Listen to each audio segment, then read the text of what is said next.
At Halfmoon Bay Resort, we ensured that our laundromat is 24 hours, allowing people who come from work late or they start work early to be able to get up, take care of any house needs to ensure that their laundry is taken care of. There are many washing machines, many dryers. We do not hang any clothes on the fences.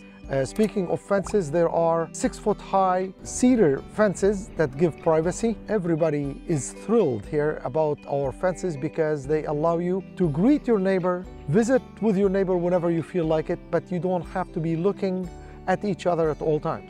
The fences, some of them, are like 120, 130 feet long, meaning you get tons of room to park your RV, your boat, your additional sedan, your truck, and so on.